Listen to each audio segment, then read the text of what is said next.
My sister accused me of being a threat to my own children, so I made sure she lost custody.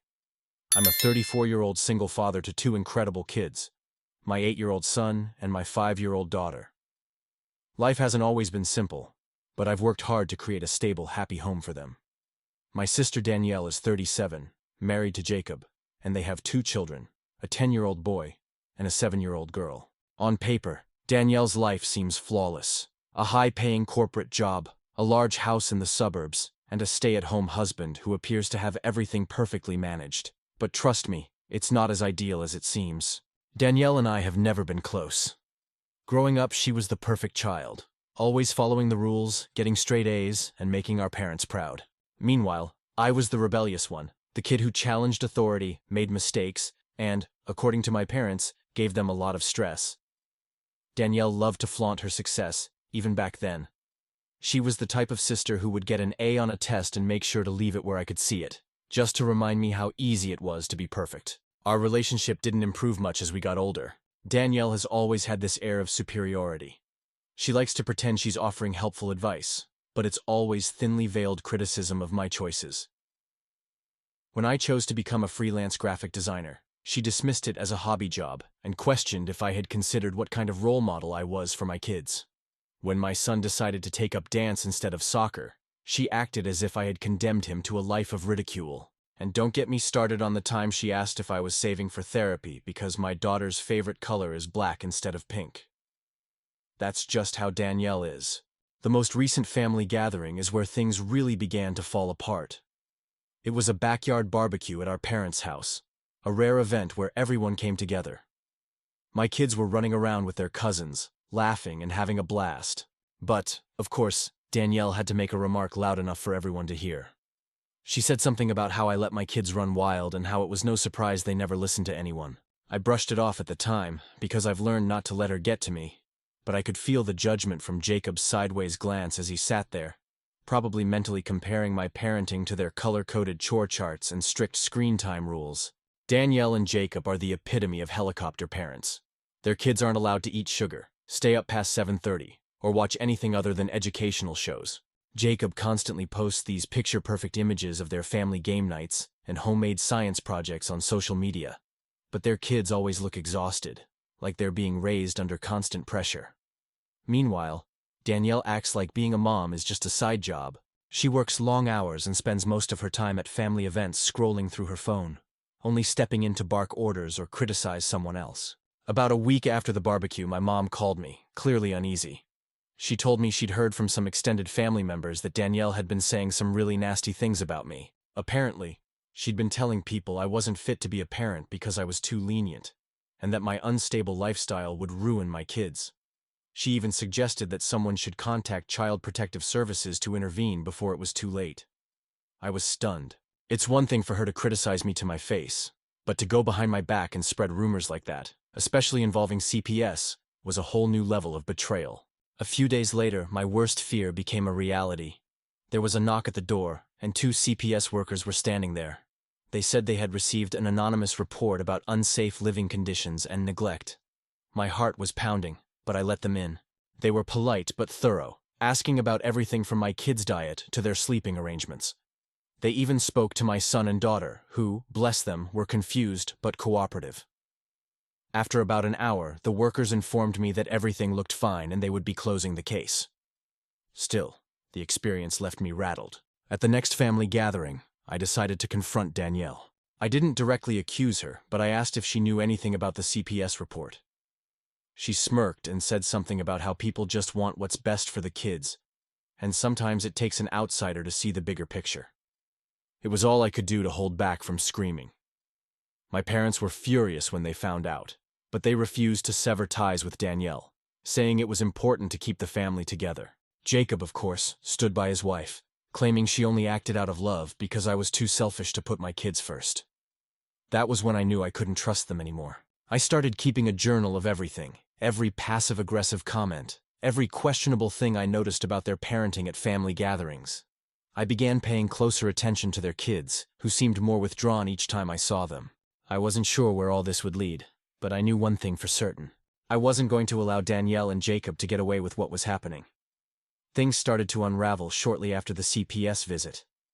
One evening, while I was going through my messages, I received a notification from someone I hadn't spoken to in years, an old friend of Jacob's. This person had been close to him before he married Danielle, though they'd grown apart over time. She began by asking if everything was okay, which immediately raised my suspicions. Then she dropped a bombshell. Jacob had been venting about his marriage on private online forums. Apparently, he was struggling with Danielle's controlling nature and felt trapped. According to the messages, Danielle's need for control went far beyond just the kids. She micromanaged every aspect of their lives, from their daily schedules to their finances. Jacob had even admitted in one post that he sometimes felt more like one of her children than her husband. The friend didn't have screenshots, but suggested I look into their social media accounts for clues. That night, I went down a deep rabbit hole. Danielle's social media was full of photos showcasing their perfect family. Vacation pictures, holiday dinners, and cheerful birthday posts. But the longer I looked, the more I noticed things weren't as flawless as they seemed. Jacob often appeared tense, and the kids barely smiled in the photos, as though they were putting on a performance for an audience. There were also comments from Jacob's personal account that seemed strange. He'd write things like, "Another busy week, but we made it through," or, "Always so proud of my family." Statements that felt like he was trying to convince someone, perhaps himself, that everything was fine. The next family gathering didn't improve matters. It was another barbecue at our parents' house, and Danielle's kids seemed drained. The youngest kept yawning, and the oldest flinched whenever Danielle raised her voice, even if it wasn't directed at them. They were quieter than usual, barely interacting with my children. At one point, Jacob and I ended up in the kitchen together, and he revealed that his oldest child had been struggling at school. They had started seeing a therapist for anxiety, but Danielle thought therapy was a waste of time and only allowed it because the school recommended it. This caught my attention. After the barbecue, I decided to dig deeper. I contacted a mutual acquaintance who worked at the kids' school. While she didn't give me specific details, she mentioned that one of Danielle's children had been dealing with anxiety, and a teacher had expressed concerns about the pressure they seemed to be under. The teacher also said the child often appeared tired and on edge, which aligned with what I'd observed at family gatherings. Around this time, I reconnected with Jacob's old friend, who shared even more troubling stories. She told me that Danielle was known for yelling at her kids whenever things didn't go perfectly. Jacob had once confided in her that Danielle's temper frightened him, but he didn't feel like he could leave because he wasn't employed and had no financial independence. The friend was genuinely concerned, and so was I. Danielle must have noticed that I was becoming more observant as she began ramping up her attacks. At the next family dinner, I had a single glass of wine with my meal, a rare treat since I don't drink often. Danielle, ever the opportunist, loudly commented on how I always had a drink in hand and joked about me being the family's resident lush. It was ridiculous, but the way she framed it made it sound like I was an alcoholic. I knew it wasn't just a joke, it was another attempt to undermine me in front of the family. After that, I started researching custody laws and what constitutes neglect or emotional abuse. It wasn't about revenge anymore. I was genuinely worried about my nieces and nephews. I began keeping detailed records of everything. Every snide remark Danielle made, every detail I noticed about her children's behavior, and even Jacob's subtle admissions. I saved screenshots of social media posts and started jotting down things I overheard at family events. I debated anonymously reporting Danielle to CPS, but decided to wait until I had enough evidence. I didn't want to risk my report being dismissed, or worse, tipping her off before I had a solid case. The final straw came at another family gathering. Danielle was in full performance mode, loudly talking about how her parenting style was the reason her children were so well behaved. Then, out of nowhere, she declared that my kids were probably going to end up in juvenile detention if I didn't parent better. The room fell silent. I glanced at my parents, who looked uncomfortable but said nothing.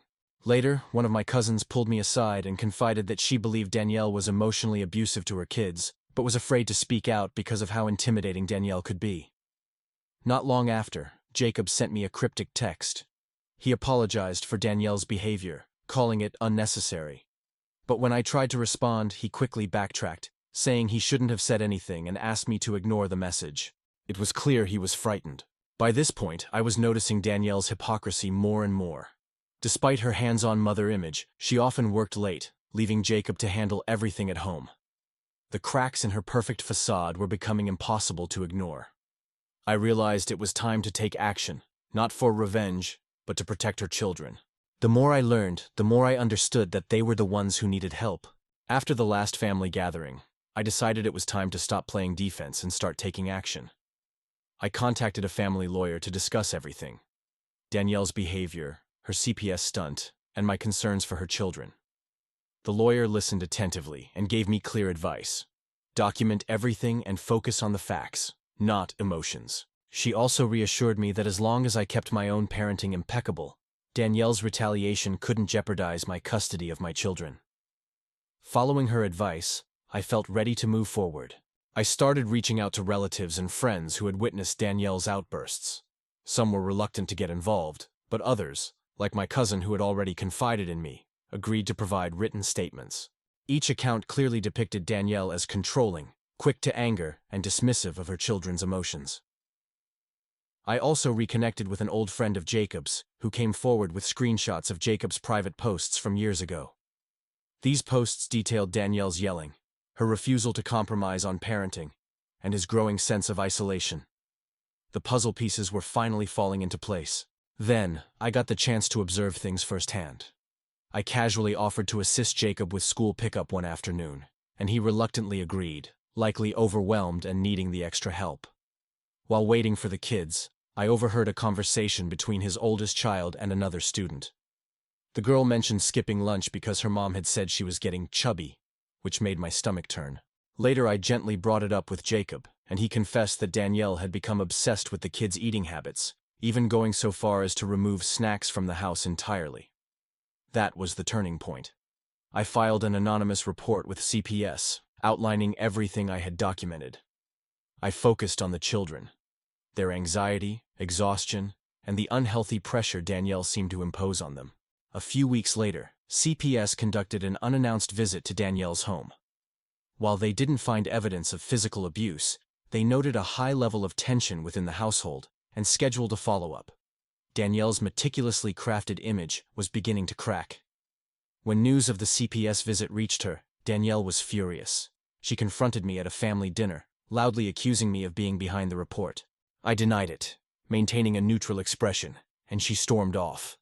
The rest of the family was left in an awkward silence, but I noticed a few of them exchanging knowing glances.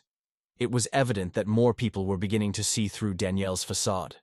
The confrontation seemed to push Jacob to his breaking point. A few days later, he showed up at my house, visibly shaken. For the first time, he openly admitted how bad things had gotten at home. Danielle's yelling wasn't just directed at the kids, it extended to him as well. She criticized everything he did, from managing the household to handling the kids' schedules. He confessed he had been thinking about leaving her but didn't know where to begin. I gave him a list of resources: men's shelters, financial planning services, and legal aid. I also urged him to keep his own documentation: texts, emails, anything that might help if he chose to file for divorce. Meanwhile, Danielle doubled down on her behavior. She pulled her oldest child out of therapy, calling it a waste of time and insisting their issues could be resolved through discipline. This only made things worse. Jacob's old friend, who had stayed in touch with me, shared more screenshots of Jacob venting about Danielle's decisions. The messages were damning, with Jacob explicitly stating how Danielle's actions were harming their kids and how powerless he felt to stop it. I also reached out to the kids' teachers, framing it as a concerned relative wanting to ensure the children were okay without prying too much. I encouraged them to document any concerns. One teacher later mentioned offhand that they had already been keeping notes after the oldest child had broken down in class during a group project. Danielle's public persona started to crack at the next family event. She lost her temper in front of everyone, yelling at her youngest child for spilling a drink. The room fell silent as the child shrank back, clearly frightened. My parents looked horrified, but no one spoke up, except Jacob, who quietly led the kids out of the room. A few family members privately approached me, acknowledging that they were beginning to see what I had been talking about. The turning point came when I got hold of a voicemail that Jacob had accidentally forwarded to me while we were discussing resources.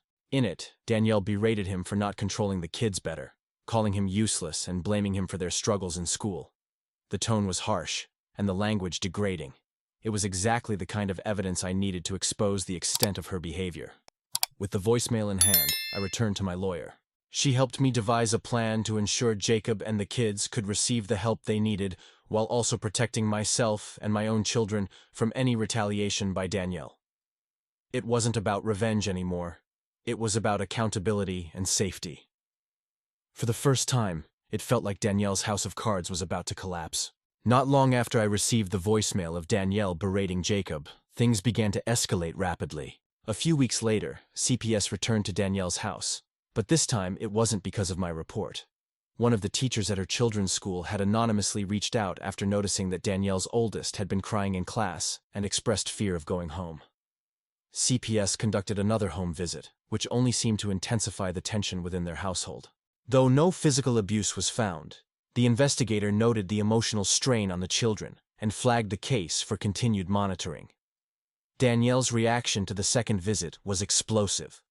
She began accusing everyone in the family of conspiring with CPS to sabotage her. She even accused our parents, who had remained neutral up until that point. Her paranoia only further alienated her from the extended family. Relatives who had once defended her began to distance themselves quietly, unwilling to be dragged into her drama.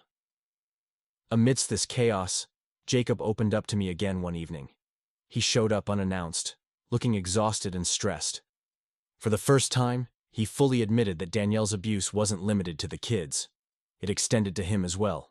She would belittle him, blame him for anything that went wrong, and control every aspect of their lives, including their finances.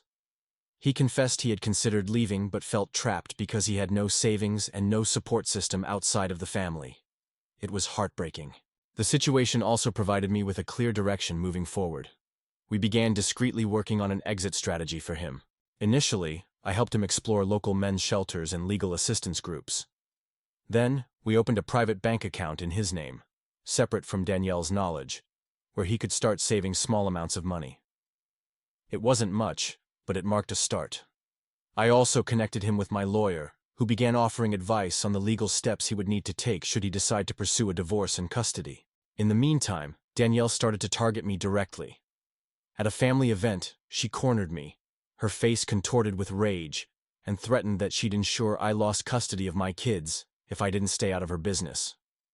I kept my composure and refrained from engaging, but made a mental note to document the encounter.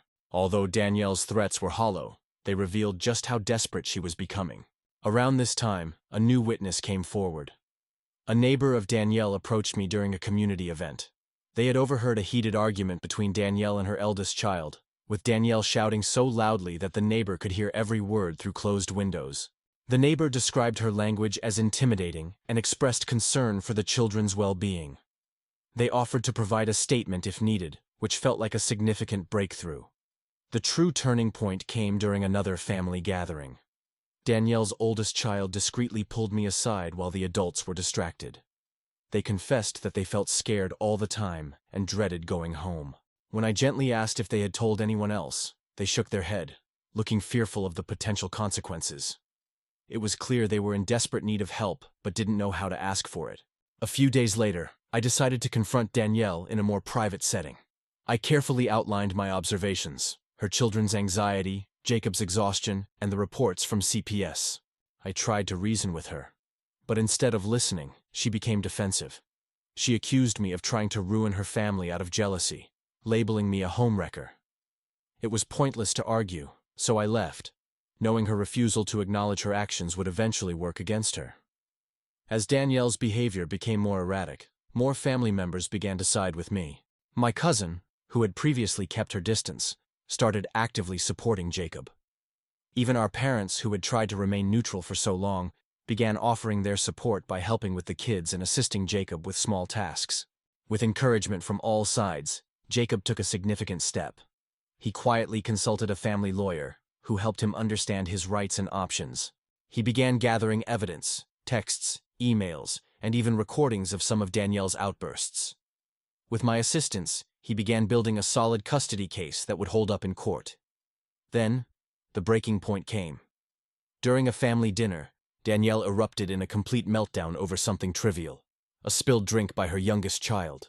The situation escalated into a full-blown shouting match, where she called Jacob useless and berated the kids until they were in tears. The room fell silent, everyone shocked into inaction. Jacob stood up, took the kids, and left without saying a word. That was the point of no return. Jacob finalized his decision to leave and began preparing the necessary legal documents to file for divorce and full custody. Meanwhile, I compiled all the evidence Jacob had gathered, along with my own notes, to create a thorough case against Danielle. Danielle's kids began refusing to participate in family outings, citing anxiety, while CPS made more frequent visits to monitor the situation. The family continued to rally behind Jacob, and Danielle found herself becoming more isolated. Jacob expressed his gratitude for my support and promised to see the process through. As we both braced for what was ahead, it was clear that Danielle's carefully constructed image was beginning to unravel.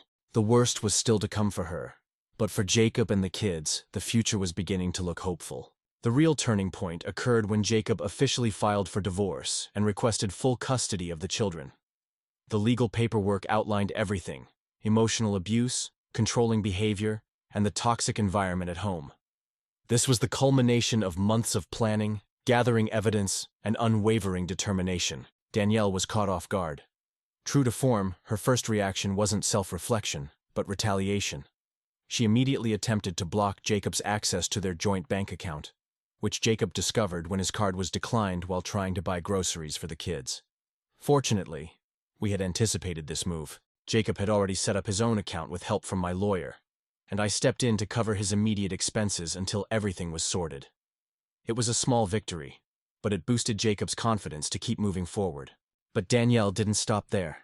She launched a full-scale smear campaign against both Jacob and me, calling family members and mutual friends to set the record straight. She told anyone who would listen that Jacob's divorce filing was fabricated by me, claiming I had manipulated him into leaving her out of revenge. She painted herself as a victim, insisting she was a strict but loving mother, while accusing Jacob of being too emotional to handle parenting. It was exhausting, but most of the family had already seen her true colors, and the people who mattered weren't buying her narrative. When the legal proceedings began, Jacob's lawyer came out strong, and the evidence was overwhelming. There were testimonies from teachers who had noticed the kids' anxiety, screenshots of Jacob's private complaints about Danielle's controlling behavior, and documentation from CPS regarding the emotional toll the household was taking. Danielle fought back by filing her own custody request, accusing Jacob of being an unfit father. She even tried to drag me into it, claiming I was orchestrating everything out of jealousy. It was laughable, but it showed just how desperate she had become. The most powerful moment came when the kids were interviewed by their court-appointed guardian. Both of them expressed that they felt safer with Jacob and didn't want to live with Danielle full-time. The eldest even mentioned Danielle's habit of yelling and how it scared them. Hearing their voices strengthened Jacob's case and made it clear that this wasn't just a messy divorce. It was about protecting the kids from further harm. When I was called to testify, I focused on the facts. I described Danielle's history of undermining Jacob's parenting, her volatile temper, and the impact it had on the children. I presented screenshots, documented incidents, and even the voicemail she had accidentally left, berating Jacob. Danielle's lawyer tried to discredit me, suggesting I was biased due to my strained relationship with Danielle. But the evidence was irrefutable. There was no denying the mountain of proof against her.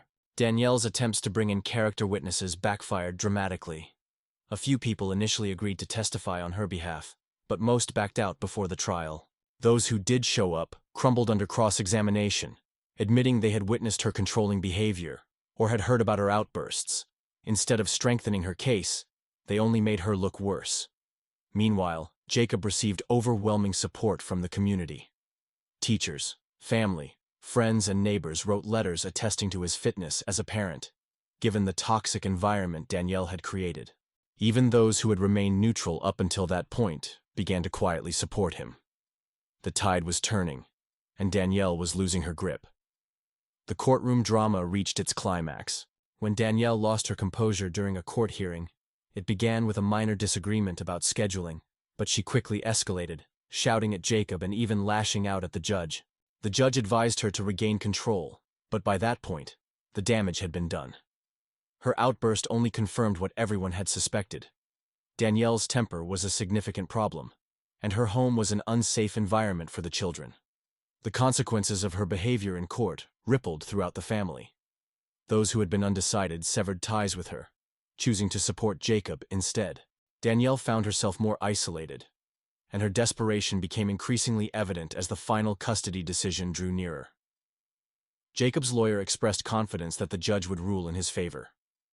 In a final attempt to regain control, Danielle tried to discredit me by dredging up old, irrelevant personal information and attempting to leak it to the family. Her efforts backfired badly. Rather than damaging my reputation, they made Danielle appear petty and desperate. The family's opinion of her plummeted, and I didn't even need to defend myself. Her actions spoke louder than any words I could say.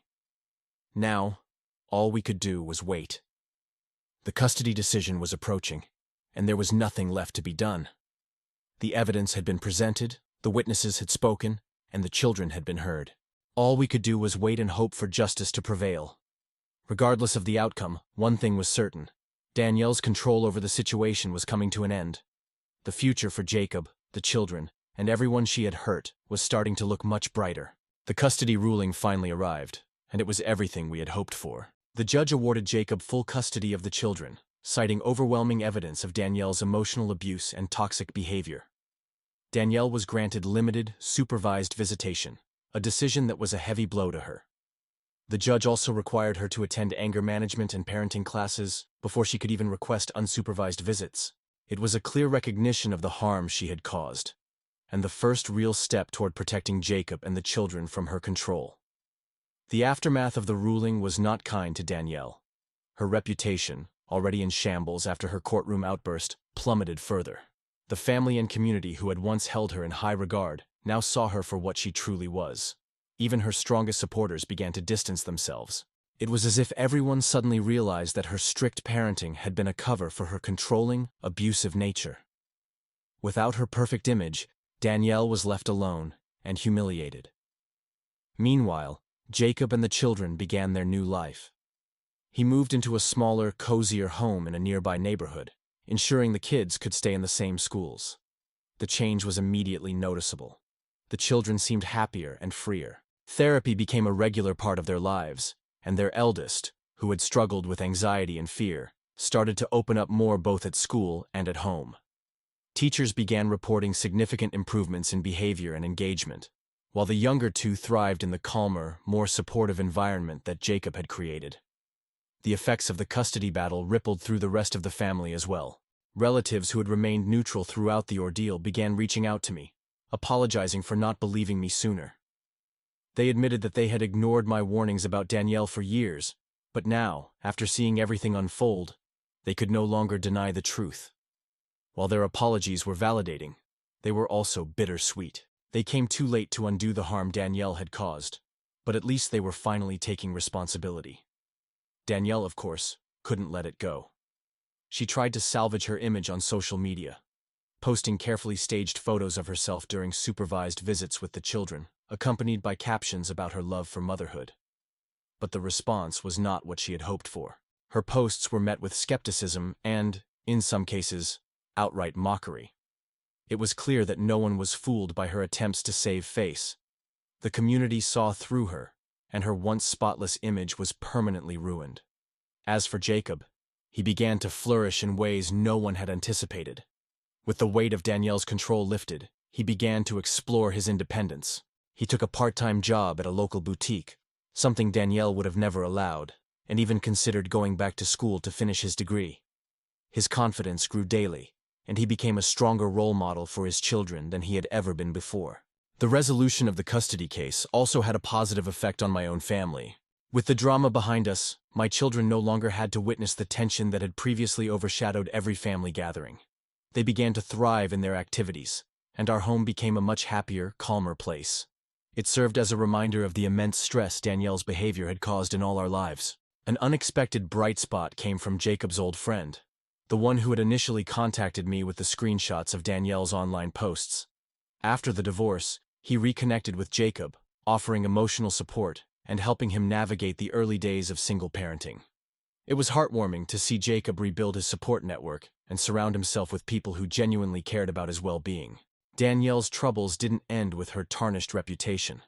The financial burden of legal fees, child support, and court-mandated classes began to take a toll on her. She was forced to downsize her lifestyle, selling off the flashy car she had once flaunted and cutting back on the luxury she had bragged about. It was a sharp contrast to the image she had tried so hard to maintain, leaving her with even less power to control Jacob or the children. Eventually, CPS closed the case, declaring Jacob's home safe and stable. The children were thriving, and no further intervention was necessary. Danielle, however, remained on their radar, with occasional check-ins tied to her supervised visitation. This was a clear message that the system would not allow her to slip through the cracks. Near the end, Danielle tried to make amends with me. At a family event, she offered what felt like an insincere apology for everything she had done. I listened, but when she finished, I plainly told her that her actions were unforgivable. She had put Jacob, the children, and me through hell, and no apology could undo that. I made it clear that, while I hoped she could grow and improve, I had no interest in rebuilding any relationship with her. As I reflect on everything, it's hard to believe how far we've come. What started as a simple family dispute escalated into something much larger, but in the end, justice prevailed. Jacob and the children are safe, thriving, and finally free from Danielle's control. My own family has found peace, and the extended family is beginning to heal. While there's still a long road ahead, I am hopeful for the future. For the first time in years, it feels like we are all moving forward on our own terms, free from Danielle's shadow.